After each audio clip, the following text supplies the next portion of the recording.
And I said, going into the Knicks Cavs series, I predicted the Knicks to make the NBA Finals in 5 games because I thought the Knicks were just way too talented. I said it took the Cavs 7 games to get through the RJ Barrett and Scotty Barnes led Raptors, and 7 games to get through the Kate Cunningham Tobias Harris led Pistons.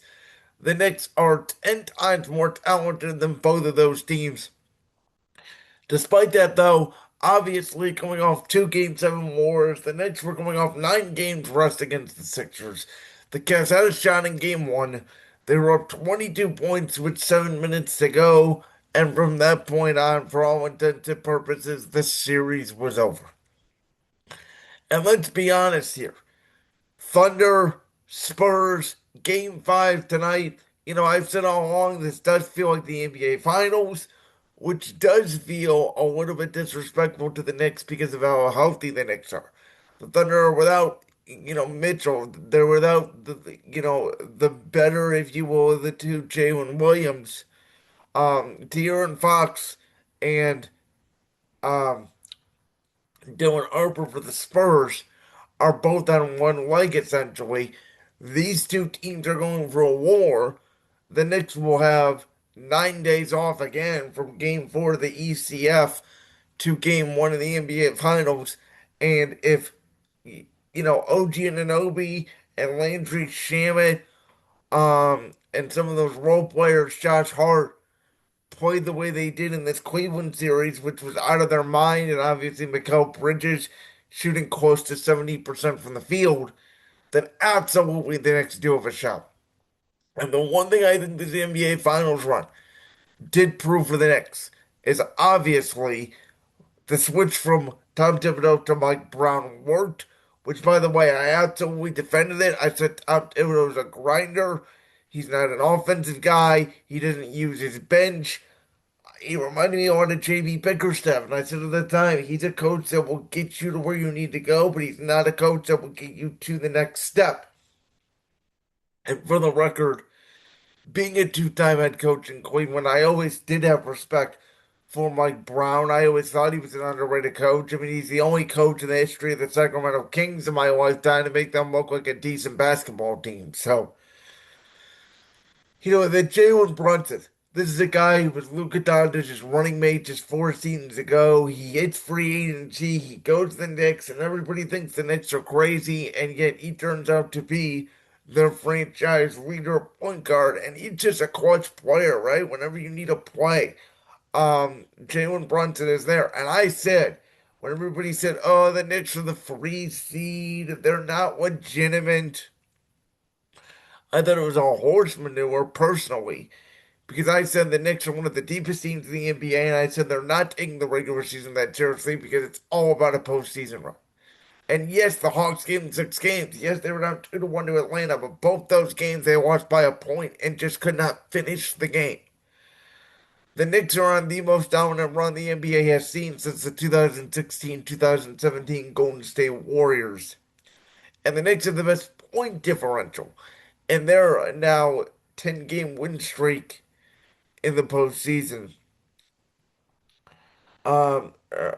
Let me get that right. Is it 11 now? 3-4-4? Yeah, it's 11. And they're 11-game win streak than any other team in the history of the NBA. And what's interesting is, listen, Spurs-Thunder is obviously going to 6. I will say this out loud. I think Shai Gilgeous-Alexander getting a foul called when he wasn't even touched is ridiculous. I've said it before this postseason. The NBA has found their next villain team in the Oklahoma City Thunder. Now, I think it'd be a great series between the Thunder and Knicks. I now have changed my mind that OKC would blow the Knicks out. I think it could go 6 games.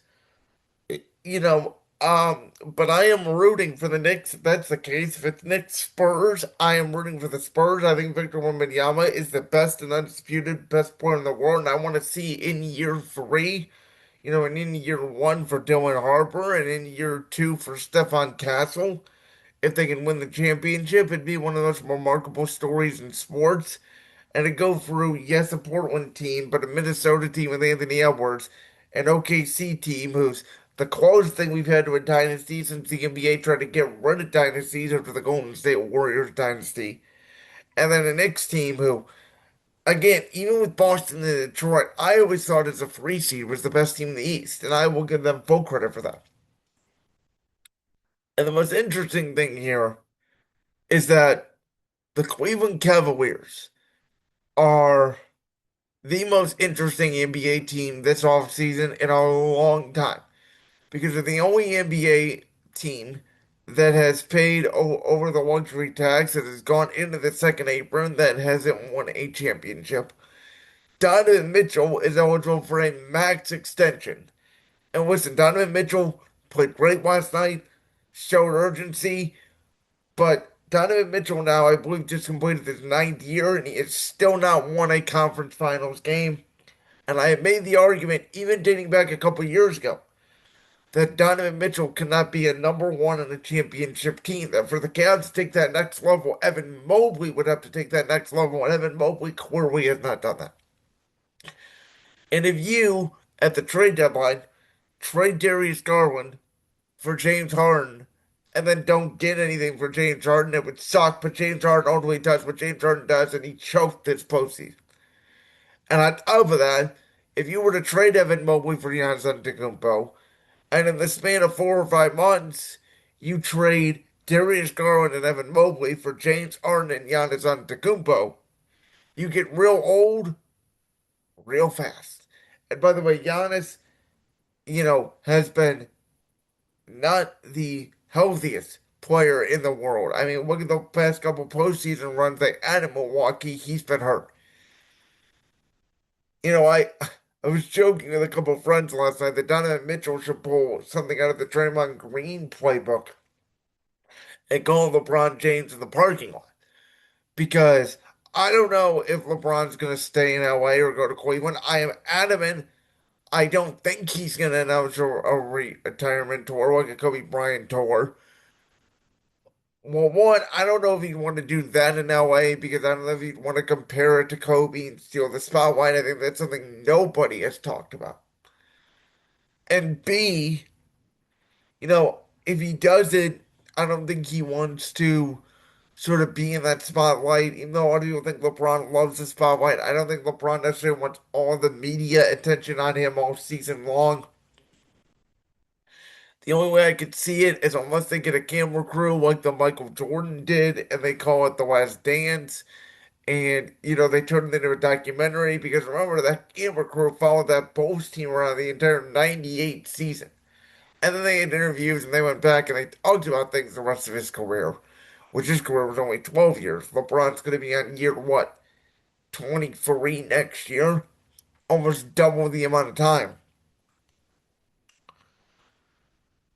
I, in my gut, say that if LeBron wants to win another championship, by the way, he can keep his house in LA.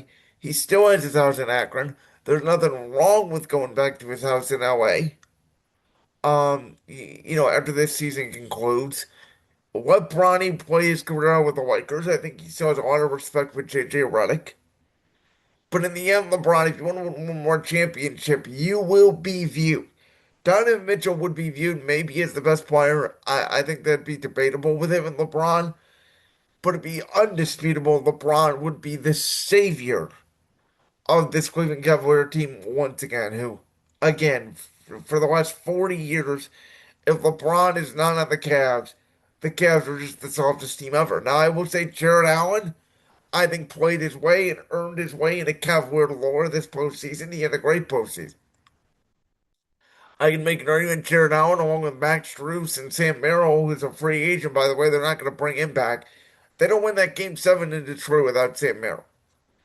And as a Cavs fan now, I kind of wish they lost to Detroit.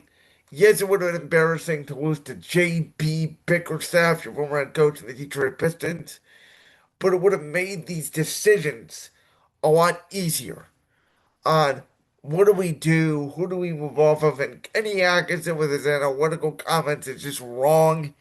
Kenny Atkinson clearly did not adjust to this series. He got completely outcoached by all three coaches, to be honest with you. Darko in Toronto, JB in Detroit, and then Mike Brown just completely finished them off. Um, it was just again in Game Seven, the Cavs rose to the occasion. When for most of the series in the playoffs, Scotty Barnes was the best player, Kate Cunningham was the best player, and now Jalen Brunson, Mikal Bridges, Josh Hart, Carl Anthony Towns, they were all better than everybody on the Cavs. Um, you know, the James Harden situation is messy because you can make an argument they don't win the Toronto or Detroit series without James Harden, but you could also make an argument maybe they win it in 5 games without James Harden just because of all the turnovers. I said during this playoff run, I've never seen a team not value the basketball more than the Cavs, and they played 18 games this postseason and ended up going 8-10. And again, if you make a move for Giannis, it does reek of desperation.